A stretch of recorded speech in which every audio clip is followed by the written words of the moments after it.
If someone teleported from sea level to the top of Mount Everest, things would go bad fast. At an altitude of 8,848 meters, barometric pressure is approximately 33% of what it is at sea level. This means there's significantly less oxygen in the air, and our teleported individual would likely suffocate in minutes. However, for people that make this same journey over the course of a month, it's possible to survive at the peak for hours.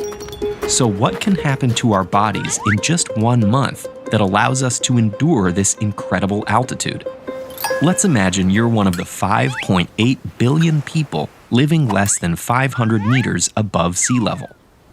When you take a breath at this altitude, your lungs fill up with air composed of numerous gases and compounds.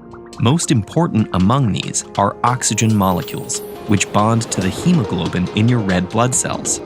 Blood then circulates throughout your body, bringing essential oxygen to all your cells. But as altitude increases, the air starts to get thinner.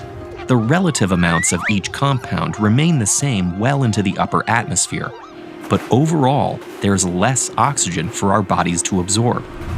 And if you ascend to altitudes above 2,500 meters, the resulting oxygen deprivation can cause a form of altitude sickness known as AMS, often causing headaches, fatigue, and nausea.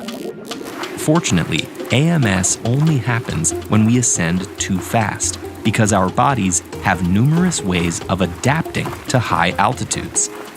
Within minutes or even seconds of reaching altitudes of 1,500 meters, carotid chemoreceptors in your neck sense your blood's low oxygen pressure.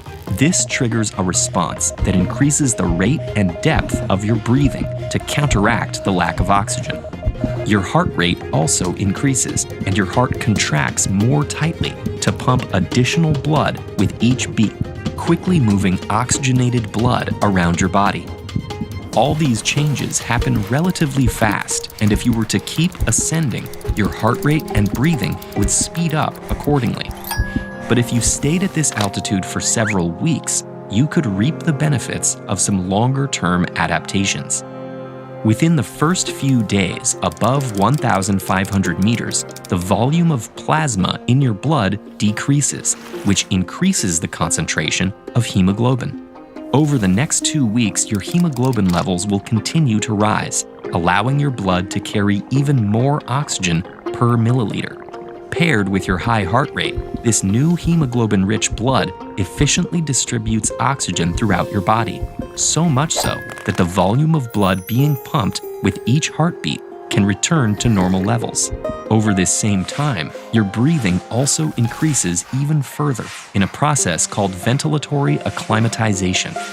After this several weeks of extended acclimatization, your body has made enough significant changes to climb even higher.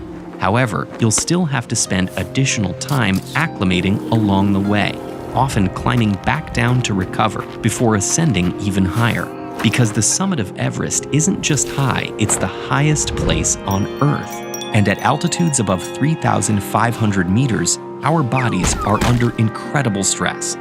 Arteries and veins in the brain dilate to speed up blood flow, but our smallest blood vessels, called capillaries, remain the same size. This increased pressure can cause blood vessels to leak and fluid to build up in the brain. A similar issue can occur in the lungs, where low oxygen causes blood vessels to constrict, leading to more leaking vessels and fluid buildup.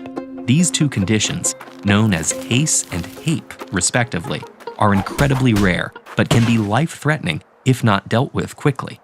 Some Tibetans and South Americans with family histories of living at high altitude have genetic advantages that can prevent minor altitude sickness, but even they aren't immune to these severe conditions. Yet despite these risks, climbers over the last century have proved people can go higher than scientists ever thought possible. Pushing past their body's limitations, these climbers have redefined what humanity can adapt to. Next up, dig into the scientific mystery of motion sickness. Why does 1/3 of the population suffer from it? And why haven't we figured a cure to this seemingly simple problem yet? Take a journey into the body to find out more with this video.